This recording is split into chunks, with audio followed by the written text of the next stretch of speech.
সুপ্রিয় দর্শক, এতক্ষণ তো কথা বলছিলেন, এখন তো দেখছিলেন, এখন না না, এখন আপনিও বলেন, অনেক তো আমাকে বলছেন, এখন দেখেন।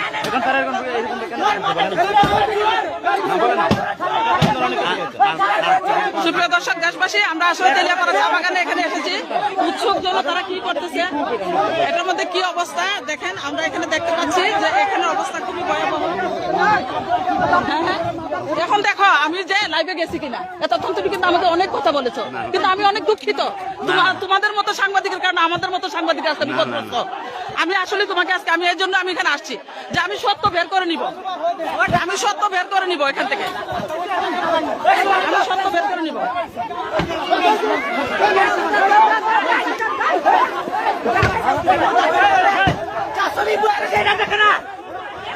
উনি বললো এতক্ষণ যে ওরা বেকার। এখন এখানে আসলে কোনটা কি হচ্ছে কোনো কিছু বোঝার কোনো সুযোগ নেই। আপনারা শান্ত হন, শান্ত হন। আমি ওসি মহোদয়ের দৃষ্টি আকর্ষণ করছি দ্রুত, আমি ওসি মহোদয়ের দৃষ্টি আকর্ষণ করছি, আমি প্রশাসনের দৃষ্টি আকর্ষণ করছি, আমি প্রশাসনের দৃষ্টি আকর্ষণ করছি, আমি দ্রুত তেলিয়াপাড়া চা বাগানে প্রশাসনের দৃষ্টি আকর্ষণ করছি। উনি কথা বলতেছেন না, উনিও চা বাগানের স্টাফ।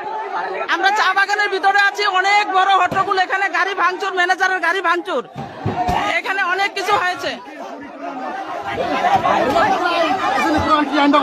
আমি দেখতেছি, আমি আমি আমি আমি লাইভে আছি, দেশবাসী দেখতেছি। আমরা আসলে এখানে অনেক কিছু হয়েছে।